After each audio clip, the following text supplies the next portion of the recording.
here's a wild thought for you. What if I told you that the weird, futuristic sounds of early electronic music and the super serious, high-stakes world of military strategy actually share a common ancestor? It sounds crazy, right? But understanding that connection, well, that's the key to figuring out the future of artificial intelligence. Today, we're going to trace that exact line right through history. I know.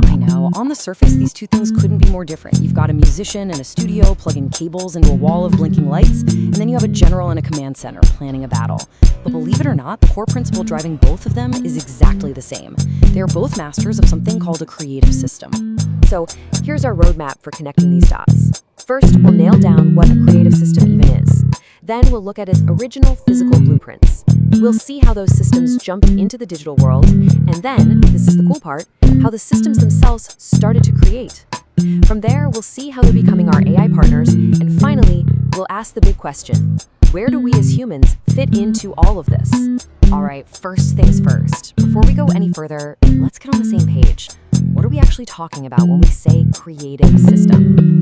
Okay, so a creative system, it's really just a fancy way of saying you have a kit of parts and a rule book. Think of it like Legos. You have a bunch of simple bricks, those are your building blocks. You have the rules for how they can connect, and from that really simple setup, you can build something incredibly complex, something totally new that no one's ever seen before. Just keep that idea in your head. Simple parts plus rules equals new stuff. We're about to see it pop up everywhere.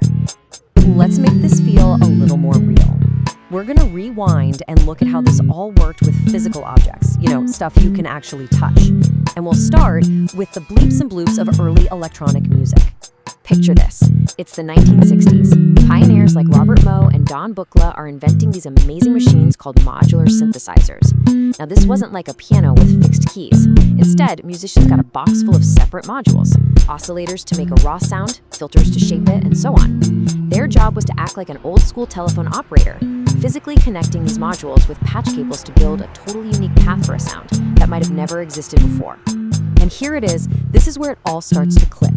In that modular synth, your building blocks are things like oscillators and filters. In a classic war game, your building blocks are military units and different types of terrain. The patch cables that connect the synth and tell the signal where to go, that's the rulebook in the war game, telling you how units can move and fight. See? Both systems are designed to let you explore a huge space of brand new possibilities. One just does it with sound, the other with strategy. And this is not some newfangled idea. What you're looking at here is a Kriegsspiel, which literally means war game, and it's from the early 1800s. The Prussian army created it to train their officers, to let them simulate battles and test out different strategies without anyone actually getting hurt. It's a creative system made of wood blocks, paper maps, and a set of rules, a direct physical ancestor to the complex simulations we use today. So, what happens next? Well, as you can probably guess, it was only a matter of time before these physical, tabletop systems made the big jump to the computer screen. The direct descendants of that 19th century board game are now called serious games. And yeah, they're not for fun. These are incredibly complex digital simulations used for training in really high-stakes fields like military command and cybersecurity. The technology is totally different, but the core idea, it's exactly the same. A system with parts and rules designed to explore all the what-ifs. And going digital just blew the whole thing wide open. All of a sudden, you could simulate scenarios on a scale that was just impossible on a physical board. The whole point of these games is to encourage what researchers call tactical creativity.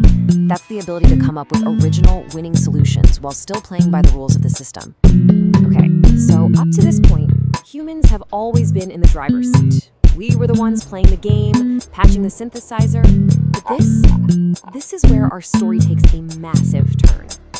What happens when the system itself starts to learn and create on its own? Let's jump back to music for a second to see how this works.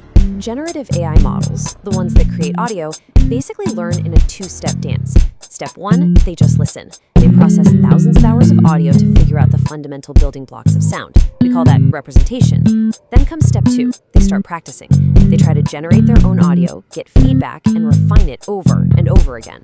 Now, that first step is absolutely crucial. The first part of the AI model, the encoder, it's like a prism for sound.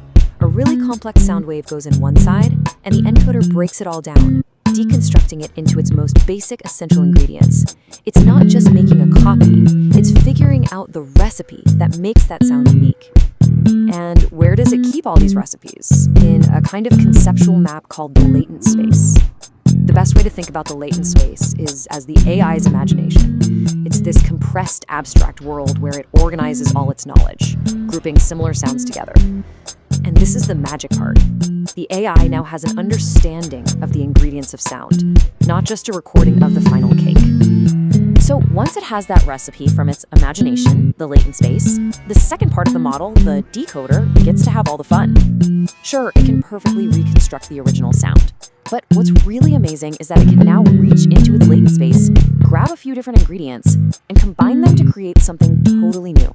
A sound that has never existed before, but is totally plausible based on its deep understanding of audio.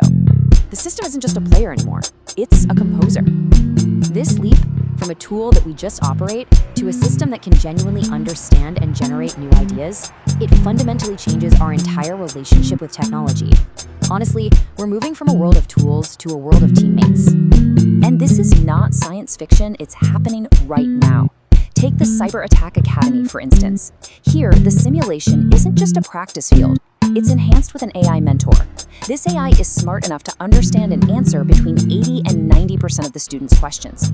This frees up the human experts to focus on the really tricky, complex problems. The system is no longer just a space to train in, it's an active teacher.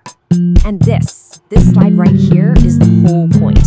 On the left, you have an AI breaking down audio into its basic parts to create new sounds. On the right, you have a simulation breaking down strategy into its basic parts to create better thinkers. It doesn't matter if it's nodes and filters or units and rules, the underlying system is exactly the same. It is a creative engine built to explore and generate something new. The goal isn't just to repeat what we already know, but to help us discover what we don't. Okay, so what does this all mean for us, for you and me? How are we supposed to work and learn and even think alongside these systems that are getting more and more creative every day? You know, the management expert Peter Senji really nailed it a long time ago. He said that it's not about having the fanciest technology. The real winners in the future will be the organizations that figure out how to get everyone at every level committed to learning and adapting and growing right alongside their tools. So what does it actually take to thrive in this new world? Well, it takes a culture where sharing what you know isn't a chore, it's just what you do. It's a place where people are empowered and trusted to make smart decisions. And probably most important, it's where everyone is constantly learning, always ready to invent new ways of doing things, adopt the best new tools, and adapt to a world that is changing faster than ever before. So, from the humble synthesizer to complex simulations to generative AI, our tools have evolved. They've gone from being passive instruments we play to active, creative partners. They are constantly learning. The only question left is, are we?